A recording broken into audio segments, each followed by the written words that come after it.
Welcome back to another episode of Eli, the computer guy, shakes his brain nipples in order to fund Silicon Dojo. So today I want to take a moment to talk about Crypto.com laying off 12% of its workforce, which seems to be somewhere between 400 to 500 people, but it's hard to get what the specific numbers actually look like. And I think what's interesting about this is that the workforce, the people, are getting laid off supposedly for artificial intelligence, like they all are. But what I think is interesting is when you look at the Twitter post of the CEO of Crypto.com, you can see the hysteria about this AI fraud seeping out. And basically, there's this idea, right? If you don't change everything for artificial intelligence today, then you're going to be left behind, right? It's not, changing things in 2026 or changing things by 2030 or something like that. You have to do it today. And the thing that I keep bringing up is when you actually run a real business or a real organization or whatever else, there's workflows, there's systems, there are bigger things, there are bigger flows or whatever in your organization that go beyond simply the artificial intelligence component or systems that can be automated. And so you have to think about things like institutional knowledge. You have to think about things like workflows.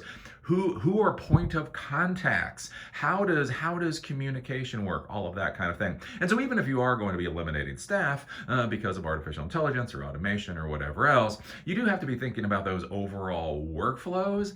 And I think what's interesting is when we listen to so many of these CEOs and they start eliminating staff for artificial intelligence, it really makes you question how the workflows are going to keep functioning. I talk about this with Block, right? Block fired 4,000 employees or over 4,000 employees, literally almost half of their staff, something like 45% of their staff. And one of my questions is, how do you keep running, right? Again, actually working in the technology world, doing actual technology work, I cannot imagine half of my peers fucking disappearing and then still getting my job done. It's not that I can't learn their skill set. It's not that I can't use Claude in order to code a React front end or something like that. Yeah, I can do that. But again, where are files stored? What are the passwords? Who do you communicate to for certain things? Like, there's a lot of stuff that goes into this. I think that's kind of one of the interesting things is looking at this whole artificial intelligence fraud that's going on, is you see this hysteria. And again, I kind of wonder where it's going to go at the end of the day. We go take a look. Again, this is Crypto.com. It is the America's all-in-one, basically crypto trading platform. We go here to Chris. Chris is the CEO of crypto. We are joining the list of companies integrating enterprise-wide AI. And one of the things you'll notice whenever they talk about this is that they're always integrating AI. What does that mean? What does that mean? Can you imagine if I came out to you today and said, I want you to know that Silicon Dojo is integrating TCP/IPv4. Okay, what does that mean? We are integrating relational database management systems. Yeah, but I mean, fair enough. Okay.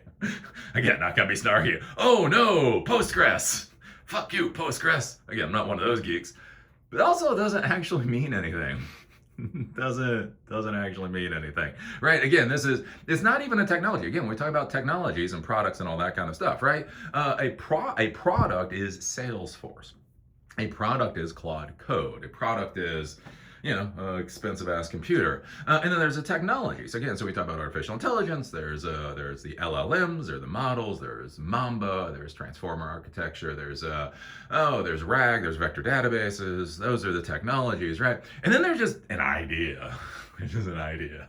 And that's what AI is. AI is just an idea. It's not even a technology. It sure as hell isn't a product. It's just a concept. Yeah, we're implementing this enterprise-wide concept. Buckos. That doesn't mean anything.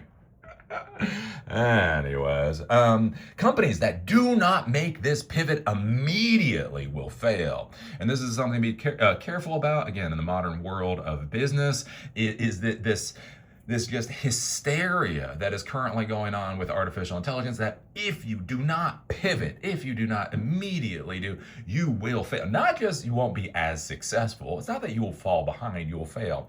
Companies that move slowly will be left behind. Companies that move immediately and pair the best AI tools with top performers will achieve a level of scale and precision that was previously impossible. This is where we must go. As part of this step, we have also made a targeted approximate 12% workforce reduction of roles that do not adapt to our new world. All impacted team members have been notified and are receiving resources to support their transition. We are deeply grateful for the contributions of our departing colleagues have made. This new foundation sets us up for continued success. And one of the things to also realize about this is you notice he doesn't say anything about reskilling his employees. He doesn't say anything about, the value. We realize how valuable the contributions of our employees have been over the past number of years. We realize that they have been able to rise to the challenge in very difficult situations. And that is why we are going through this retraining program to make these 12% of our employees actually be valuable in the modern world that we're going into. Notice that he's not saying that. Funny. We're very thankful for this trash that we're throwing into the dumpster fire, is basically what he's saying here, which again is kind of curious. What I also find is very interesting with this, again, just for all the folks out there that like the current administration, is oh, come on now. There we go. Look at that. Honored to have a seat at the table. There you go. There you go. Dear Crypto.com employees, look at what your success has gotten you. You got a seat at Trump's table. Now get the fuck out. You can't afford to eat here anymore. But anyways, I just kind of think this is interesting to take a look at. Again, apparently from Wikipedia, they have about 4,000 employees, more or less. Again, a lot of revenue, a lot of everything else, and so it looks like they're going to be dumping about 400 employees, 400 to 500 employees, depending on what the math actually looks like, for whatever reason. The CEO isn't being, it's interesting, actual specifics, he's being a little bit light on that type of thing. What I would argue what's going on right now is basically the economy is a disaster. Look, to be clear, the economy was a disaster under Biden. Remember, everybody elected Trump because inflation and the economy was such garbage under Biden. So they elected Trump to, I don't know, get us into a war that now is going to require $200 billion more to bomb the hell out of Iran, as gas prices go through the roof, as liquid natural gas, the UAE, one of their terminals was just bombed, lost 17% of the country's productivity, and it'll take up to 5 years to actually be able to repair. So basically, we had a bad economy under Biden. Trump has been doing what Trump has been doing. And what I think what's happening with a lot of these companies is they're trying to unwind their liabilities, right? They have way too many employees. Again, even when we look at Block, the curious thing about Block laid off 4,000 employees, which puts them at head count line of where they were before COVID. Think about that for a second.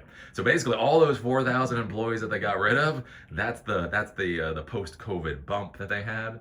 And I think that's basically what a lot of these companies are doing right now. Is they're just trying to dump employees en masse, but they have to do it in a way where the optics look good. They have to do it in a way where it's not about their failure. It's not about the miserable job that they've done as managers or leaders or anything like that. It's sure as hell not about the economy. No, the economy's fine. The economy's everybody agrees the economy is fine. No, what they have to do is they have to come out and again they AI wash this stuff, right? And so the idea here, the optics of what this guy is trying to do is he's trying to say, look at how fast I'm moving. I am so smart. I am at the cutting edge. I'm not at the trailing edge, which is where he's actually at, right? I failed so hard. I overhired people. Our company is failing, right? He doesn't want to be seen as the trailing edge. He wants to be seen as the leading edge. And so this is how he can do it optically.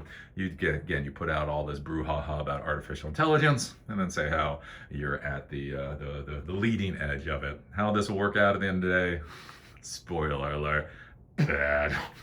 It's, it's gonna be so bad, man. This shit's gonna be so bad.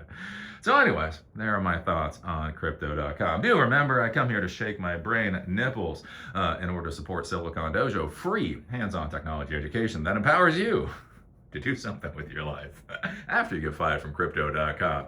Anyways, we're going to be having a seminar at the All Things AI conference on Monday. I'm actually working on a project here.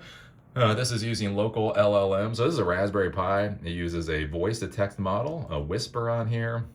It's able to respond to you, that type of thing. This is a Wi-Fi Arduino board. What I'm going to be doing with this is I'm actually going to be able, I'm going to be able to call into Twilio. Twilio is going to go to 11 Labs. 11 Labs is going to be able to do a webhook into a DigitalOcean server. This thing is going to be able to communicate with the DigitalOcean server. So basically what I'll be able to do is I'll have this thing relaying temperature values to the server, and it will have a relay connected that will be able to turn on a fan. And so I'll be able to call in and say, hey, what's the temperature in my server room? It'll tell me what the temperature in the server room is. I can say, okay, turn on the fan. Or I can say, hey system, if the temperature gets over 90 degrees, turn on the fan, right? So basically that's the kind of thing. We're doing it's a 2-hour seminar. So basically what I'm doing with a seminar is the idea is taking AI out of the box. So showing these kind of things there. So anyways, that's going on. Also doing a class in Durham on Wednesday on cybersecurity, AI and cybersecurity. That will be at American Underground. Our last time at the old American Underground facility until we move to the new American Underground facility. And we also have classes coming up in Asheville and all that kind of stuff. So if you're interested, take a look at silicondojo.com. And with that, see y'all later.